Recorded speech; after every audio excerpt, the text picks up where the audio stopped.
Good afternoon all of you. दोस्तों, आप सभी का एम के साहू क्लासेस में स्वागत है। ये मध्यकालीन भारत के इतिहास का चौथा लेक्चर है। इससे पहले जो तीसरा लेक्चर था उसमें हम लोगों ने जो है देखा था सैयद वंश और विजयनगर साम्राज्य और दिल्ली सल्तनत में प्रशासन से संबंधित एनसीईआरटी वन लाइनर देखे थे। और इस वीडियो में हम लोग देखेंगे दिल्ली सल्तनत स्थापत्य कला एवं साहित्य, भक्ति एवं सूफी आंदोलन से संबंधित वन लाइनर देखेंगे, जो कि बहुत ही इम्पोर्टेंट है। यहाँ से क्वेश्चन आपके हर एग्जाम में देखने को मिलते हैं। तो ये चैनल पे पहली बार है तो चैनल को लाइक, शेयर और सब्सक्राइब जरूर करिएगा। और देर न करते हुए वीडियो को शुरू करते हैं, जो कि पॉइंट वाइज है। फास्ट डिवीजन के साथ हम लोग देखते हैं। इसमें पहला पॉइंट दिया हुआ है कि दिल्ली का वह सुल्तान, यानी उस सुल्तान का नाम बताना है जिसने अपनी आत्मकथा लिखी थी। तो दिल्ली का वह सुल्तान जिसने अपनी आत्मकथा लिखी थी उसका नाम है फिरोज शाह तुगलक। फिरोज शाह तुगलक ये दिल्ली का वह सुल्तान है जिसने अपनी आत्मकथा लिखी। नेक्स्ट पॉइंट कह रहा है कि अलाई दरवाजा। दोस्तों, बहुत बार पूछा गया अलाई दरवाजा, इंपॉर्टेंट है कि अलाई दरवाजे का निर्माण किस सुल्तान ने करवाया था। तो अलाई दरवाजे का निर्माण जो है अलाउद्दीन खिलजी के द्वारा करवाया गया था। वेरी वेरी इंपॉर्टेंट है, कई बार विभिन्न एग्जामों में पूछा गया। नेक्स्ट पॉइंट कह रहा है कि कुतुब मीनार की 5वीं जो मंजिल है, कुतुब मीनार की 5वीं मंजिल का निर्माण किस सुल्तान ने करवाया था। तो ये करवाया था फिरोज शाह तुगलक ने। यानी कुतुब मीनार की 5वीं मंजिल का निर्माण फिरोज शाह तुगलक ने करवाया था। अगला पॉइंट है, और अगला पॉइंट कह रहा है कि तूतीय हिंद। दोस्तों, बहुत बार पूछा गया तूतीय हिंद के नाम से विख्यात है अमीर खुसरो। तो ऐसे भी पूछ लेता है कि तूतीय हिंद के नाम से किसे जाना जाता है, अमीर खुसरो, या अमीर खुसरो का उपनाम क्या है, तो इन्हें तूतीय हिंद भी कहा जाता है। तो अब देखते हैं कि अमीर खुसरो का जन्म ये पटियाली, जो कि एटा जिले में पड़ता है, तो पटियाली में हुआ था। तथा वो एक कवि, इतिहासकार और संगीतज्ञ भी थे। यानी कवि भी थे, कवि के साथ साथ इतिहासकार भी थे और संगीतज्ञ भी थे। यानी संगीत में भी विशेष जो है रुचि रखते थे अमीर खुसरो। इसीलिए इन्हें तूतीय हिंद के नाम से जाना जाता है। नेक्स्ट पॉइंट है, कह रहा कि भारत में वह कौन सा मकबरा है, भारत के ऐसे मकबरे का नाम बताना है जो सबसे पहले शुद्ध इस्लामी शैली में बनाया हुआ था या निर्मित हुआ। तो ये दोस्तों है बलवन का मकबरा। बलवन का मकबरा ये इस्लामी शैली में बना है और इस्लामी शैली में बना पहला शुद्ध जो है इस्लामी शैली में बना हुआ मकबरा है, जो कि बलवन का मकबरा। नेक्स्ट पॉइंट कह रहा है कि किताबुल हिंद। किताबुल हिंद दोस्तों कई बार ये पुस्तक पूछी गई है कि ये किसकी रचना है। तो इसके लेखक का नाम अलबरूनी है। अलबरूनी ने जो है लिखा है किताबुल हिंद। नेक्स्ट पॉइंट है कि अमीर खुसरो ने किस भाषा के विकास में अग्रणी भूमिका निभाई। तो अमीर खुसरो ने खड़ी बोली के रूप में अपनी अग्रणी भूमिका निभाई। और ये खड़ी बोली जो है कई बार पूछा गया है, ध्यान रखिएगा, कई एग्जामों में पूछा गया है, जो कि अमीर खुसरो ने किस भाषा को विकास में अग्रणी भूमिका निभाई, खड़ी बोली, या खड़ी बोली के रूप में किसे जाना जाता है। तो ऐसे भी सवाल पूछ सकता है अमीर खुसरो को। नेक्स्ट पॉइंट कह रहा है कि सल्तनत काल के महत्वपूर्ण निर्माणकार हम लोग देख लेते हैं, क्योंकि इस चैप्टर का नाम ही स्थापत्य एवं कला। तो सल्तनत काल के जो महत्वपूर्ण जो निर्माणकार हैं, तो प्रमुख इमारतें और इसके निर्माता कौन है। तो अब ये पूछ लेता है कि कुतुब मीनार का निर्माण किसने करवाया। तो ये करवाया था कुतुबुद्दीन ऐबक ने। कुब्बत उल इस्लाम मस्जिद है, इसका निर्माण भी कुतुबुद्दीन ऐबक ने ही करवाया था। ध्यान दीजिएगा, 2.5 दिन का झोपड़ा भी कुतुबुद्दीन ऐबक ने बनवाया था। तो ये 3 जो कि कई बार ये पूछा भी गया है, इंपॉर्टेंट है। कुतुब मीनार, कुब्बत उल इस्लाम मस्जिद और 2.5 दिन का झोपड़ा, ये तीनों का निर्माण जो है कुतुबुद्दीन ऐबक ने करवाया था। अगला है सुल्तानगढ़ी का मकबरा, ये इल्तुतमिश ने करवाया। और इल्तुतमिश का जो मकबरा है ये स्वयं इल्तुतमिश ने ही बनवाया था। और हौज ये शमसी व शमसी ईदगाह, इसका भी निर्माण जो है इल्तुतमिश ने करवाया था। तो ये 3 जो इमारतें हैं इनका निर्माण इल्तुतमिश ने करवाया। सुल्तानगढ़ी का मकबरा, इल्तुतमिश का मकबरा, हौज ए शमसी व शमसी ईदगाह। नेक्स्ट पॉइंट हम लोग देखते हैं और अगला पॉइंट कह रहा है कि बलवन का मकबरा, ये दोस्तों बलवन ने बनवाया था। शीरी का किला, कई बार पूछा गया शीरी का किला, ये अलाउद्दीन खिलजी ने बनवाया। और हौज अलाई, ये भी अलाउद्दीन खिलजी ने। और जमात खाना मस्जिद का निर्माण भी अलाउद्दीन खिलजी ने। और हजार शितून का निर्माण अलाउद्दीन खिलजी ने। साथ ही साथ अलाई दरवाजे का निर्माण भी अलाउद्दीन खिलजी ने करवाया था। तो ये दोस्तों जो प्रमुख इमारतें हैं, जैसे सीरी का किला, हौज अलाई, जमात खाना मस्जिद, हजार शितून और अलाई दरवाजा, यहाँ से क्वेश्चन बनते हैं और पूछ भी लेता है। तो ये इतने का निर्माण जो है अलाउद्दीन खिलजी ने करवाया था। नेक्स्ट पॉइंट हम लोग देखते हैं कि ऊखा मस्जिद, ऊखा मस्जिद, इसका निर्माण जो है मुबारक शाह खिलजी के द्वारा करवाया गया था। तुगलकाबाद का जो किला है, ये गयासुद्दीन तुगलक के द्वारा बनवाया गया था। और साथ ही साथ गयासुद्दीन तुगलक का जो मकबरा है, इस मकबरे को मोहम्मद बिन तुगलक ने बनवाया। तो तुगलकाबाद का किला गयासुद्दीन तुगलक, और गयासुद्दीन तुगलक का जो मकबरा है, ये बनवाया था मोहम्मद बिन तुगलक ने। अब आगे हम लोग देखते हैं ग्रंथ और उनके लेखक। यहाँ से भी क्वेश्चन दोस्तों बनते हैं। हर एग्जाम में ग्रंथ और लेखक का नाम पूछा जाता है। वो चाहे जो एग्जाम हो, चाहे आपका यूपीपी हो, आर हो, या यूपीपीसीएस हो, या लोअर पीसीएस हो, चाहे लेखपाल हो। तो एक ग्रंथ एक तरफ दिया हुआ है, एक तरफ लेखक का नाम दिया हुआ है। जैसे संगीत राज ग्रंथ की रचना जो है राणा कुंभा ने की। रागमाला की रचना पुंडरीक विट्ठल ने की। और ताजुल मासिर की रचना कई बार पूछा गया, हसन निजामी ने की। ताजुल मासिर जो है कई बार दोस्तों पीसीएस और आर में भी पूछा गया है, क्योंकि हसन निजामी। और तारीख दिल्ली, ये खुसरो की रचना है। तारीख मोहम्मदी, ये मोहम्मद बेहमद खान की रचना है। तारीख हिंद की रचना अलबरूनी ने की थी। साथ ही साथ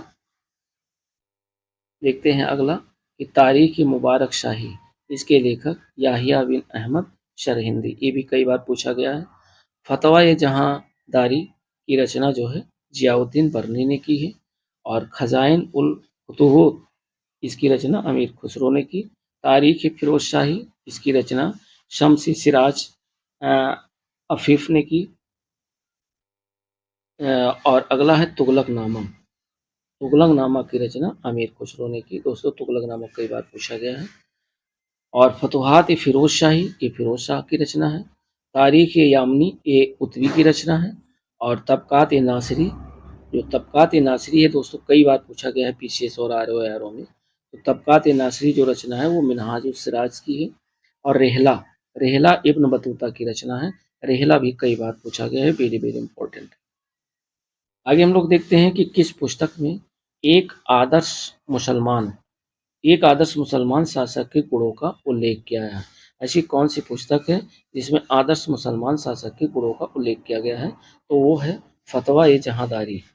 अगला है कि दिल्ली के सुल्तानों ने किस भाषा को संरक्षण प्रदान किया? तो दिल्ली के सुल्तानों ने फारसी भाषा को संरक्षण प्रदान किया। तो जो ये पूछा भी गया है, इम्पोर्टेंट है। अगला है कि हिंदू मुस्लिम गान वादों का सर्वश्रेष्ठ मिश्रण जो है वो किस संगीत वाद्य यंत्र से को माना गया है? तो ये दोस्तों माना गया है सितार को, वेरी वेरी इंपॉर्टेंट। नेक्स्ट है कि अमीर खुसरो एवं शेख निजामुद्दीन औलिया ने दिल्ली के 7 सुल्तानों के शासनकाल को देखा था। ध्यान रखिएगा, 2 लोग ऐसे थे जिन्होंने 7 सुल्तानों के शासनकाल को देखा। एक उनमें से एक है अमीर खुसरो और दूसरा है शेख निजामुद्दीन औलिया। अगला पॉइंट हम लोग देखते हैं और अगला पॉइंट कह रहा है कि नवीन फारसी काव्य शैली का नाम है सबक हिंदी अथवा हिंदुस्तानी शैली का जन्मदाता किसे कहा जाता है?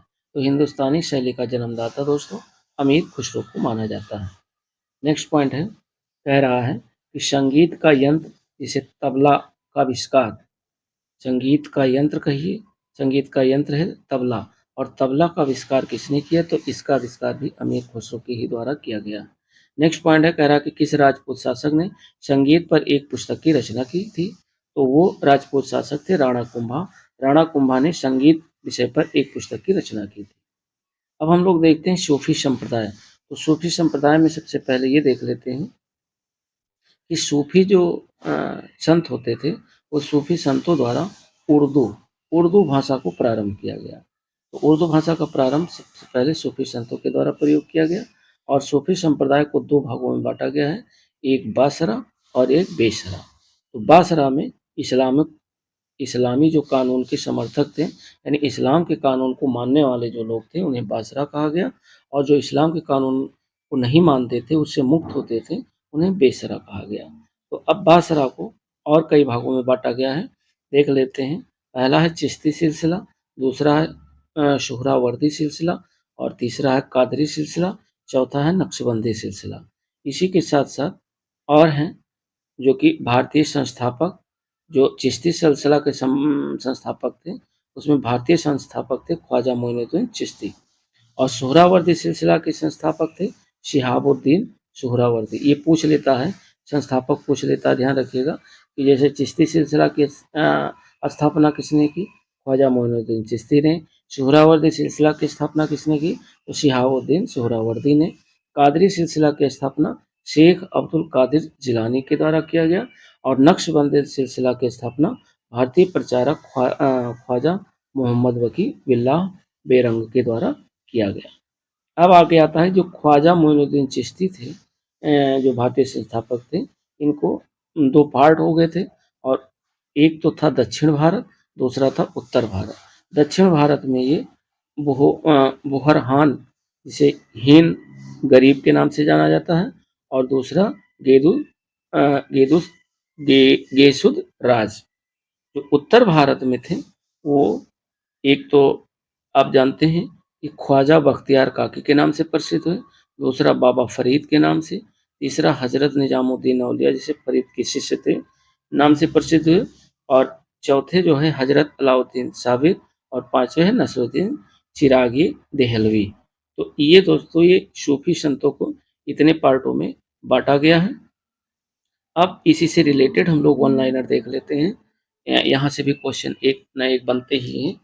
तो अगला जो पॉइंट है, कह रहा है कि भक्ति आंदोलन का जो प्रारंभ हुआ वह किसके द्वारा किया गया? तो दोस्तों जो भक्ति आंदोलन है इसका प्रारंभ अलवार एवं नयनार संतों के द्वारा किया गया। कौन संतों के द्वारा? अलवार एवं नयनार संतों के द्वारा भक्ति आंदोलन प्रारंभ किया गया। नेक्स्ट है कि कबीर किसके शिष्य थे? तो कबीर दोस्तों ये संत रामानंद के शिष्य थे। नेक्स्ट पॉइंट है कि बुद्ध और मीराबाई के जीवन दर्शन में मुख्य समानता क्या है?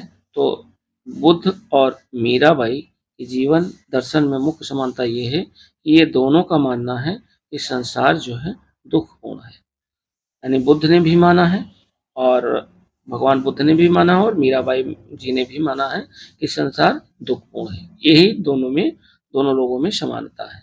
नेक्स्ट है कि रामानुज के जो अनुयायी हैं, रामानुज के अनुयायियों को क्या कहा जाता है? तो दोस्तों रामानुज के अनुयायियों को वैष्णव कहा जाता है। और अगला है कि कबीर एवं धर्मदास, कबीर एवं धर्मदास के मध्य संवादों के जो संकलन है, संवाद का जो संकलन है उसका शीर्षक क्या है? तो कबीर एवं धर्मदास के मध्य जो संवाद हुआ उसका जो शीर्षक है अमर मूल। ध्यान रखिएगा, पूछा गया है एग्जाम में। अगला पॉइंट हम लोग देखते हैं कि सिलसिला और संस्थापक। ये क्वेश्चन यहाँ से भी बनते हैं, चाहे वन लाइनर भी बन सकते हैं, मैचिंग वाले भी क्वेश्चन बनते हैं और साथ ही साथ जो है आपके कूट वाले क्वेश्चन भी बनते हैं। तो अब हम लोग देखते हैं सिलसिला में चिश्ती जो सिलसिला है इसके संस्थापक ख्वाजा मोइनुद्दीन चिश्ती थे। सोहरावर्दी, इसमें शिहाबुद्दीन सोहरावर्दी और बहाउद्दीन जकारिया जो कि दोनों भारत के थे। कादरी सिलसिला के संस्थापक शेख अब्दुल कादिर जिलानी थे और सतारी सिलसिला के संस्थापक थे शाह अब्दुल्ला सतारी और फिरदौसी सिलसिला के संस्थापक शेख बदरुद्दीन थे। नक्शबंदी सिलसिला के संस्थापक थे जो है बाकी बिल्लाल, ये नक्शबंदी सिलसिला के संस्थापक थे। अगला पॉइंट हम लोग देखते हैं कि रामानुजाचार्य ने किस दर्शन का प्रतिपादन किया जिसमें ज्ञान से अधिक भक्ति को महत्वपूर्ण बताया गया? तो दोस्तों ये विशिष्ट द्वैतवाद है। कई बार ये आपके यूपीपीसीएस और आरओ में ये पूछा गया है, ध्यान रखिएगा, ये इम्पोर्टेंट है। आगे कह रहा है कि कोई व्यक्ति किसी व्यक्ति से उसका धर्म, संप्रदाय या जात न पूछे। यह कथन बताना है कि किसका है? तो ये कथन है संत रामानंद का। नेक्स्ट है कि कामरूप, जो कि असम का पुराना नाम है। तो कामरूप असम में पड़ता है, यानी असम को ही पहले कामरूप के नाम से जाना जाता था। में वैष्णव धर्म, एक धर्म चला वैष्णव धर्म, को किसने लोकप्रिय बनाया? तो असम में जो है वैष्णव धर्म को लोकप्रिय बनाने वाले जो थे, वो थे शंकरदेव। नेक्स्ट है कि शुद्ध अद्वैतवाद, शुद्ध अद्वैतवाद का जो प्रतिपादन है वो किसने किया? तो ये किया था वल्लभाचार्य के द्वारा। नेक्स्ट है कि भारत में भक्ति आंदोलन का जो पुनर्जन्म हुआ वो दोस्तों 15वीं 16वीं शताब्दी में हुआ। यानी भक्ति आंदोलन का भारत में जो पुनर्जन्म हुआ वो 15वीं 16वीं शताब्दी में हुआ। नेक्स्ट पॉइंट हम लोग देखते हैं। अगला पॉइंट है, कह रहा है कि किस भक्ति संत ने स्वयं के संदेश के प्रचार हेतु सर्वप्रथम हिंदी भाषा का प्रयोग किया? तो वो ये प्रयोग किया था रामानंद जी ने।